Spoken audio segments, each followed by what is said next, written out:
Mont Alger Casa Alger, course d'endurance à moto, avril 1947, par mon grand-père. Après un entraînement intensif de 1 mois, le jour du départ est arrivé. Nous sommes partis 2 par 2 d'Alger à intervalles de quelques minutes. Toutes les marques et cylindrées de l'époque étaient représentées. Quelques italiennes, allemandes, belges, anglaises. En française, il y avait toute la gamme d'hétéros, Peugeot, quelques Monet-Goyon et moto-sacoches. Les américaines étaient représentées par la fameuse Harley-Davidson 750 de l'armée française. Cette course, disputée 2 fois dans l'histoire de la moto en Afrique du Nord, était patronnée par un journal marocain de l'époque, la Vigie marocaine. Celle à laquelle j'ai participé était la 2e et la dernière. Je chevauchais donc une Harley-Davidson 750, moto très robuste qui remplissait fort bien les qualités pour cette course d'endurance. Mais comme toutes les motos de l'époque, c'était un fer à repasser sur 2 roues. Elle n'avait pas de suspension à l'arrière et la fourche un peu spéciale n'était pas très souple. La fourche télescopique n'était pas encore tout à fait née.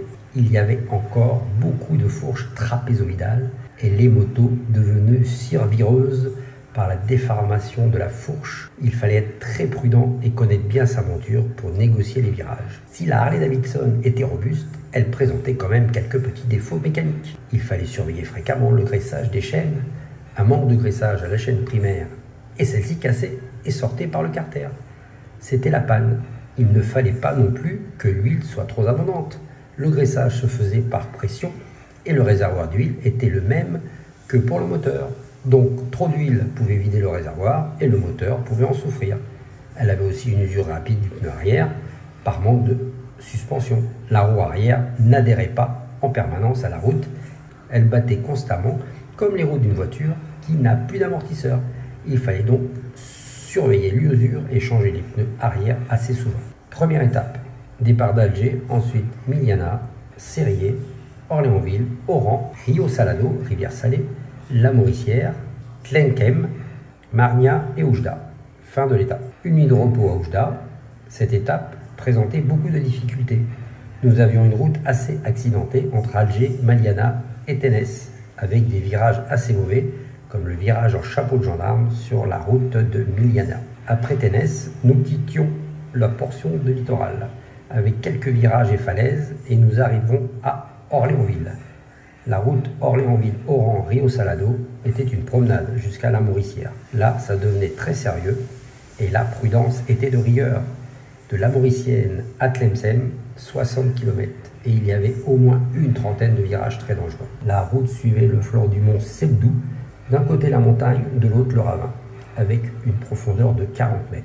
Le coin le plus critique était celui de l'Oued Zitoun, rivière des Oliviers. La route descendait assez rapidement pour arriver à un virage suivi d'un pont qui enjambe la dite rivière. À la sortie du pont, un autre virage, et c'est la montée vers Tlemcen. Là aussi, il y avait la montagne d'un côté et de l'autre, le même ravin, et c'était le large vers Oujda, première ville marocaine. Nous sommes arrivés, pour ma part, vers 17 h. Cette étape fut pour moi satisfaisante. Tous mes passages au contrôle étaient bons.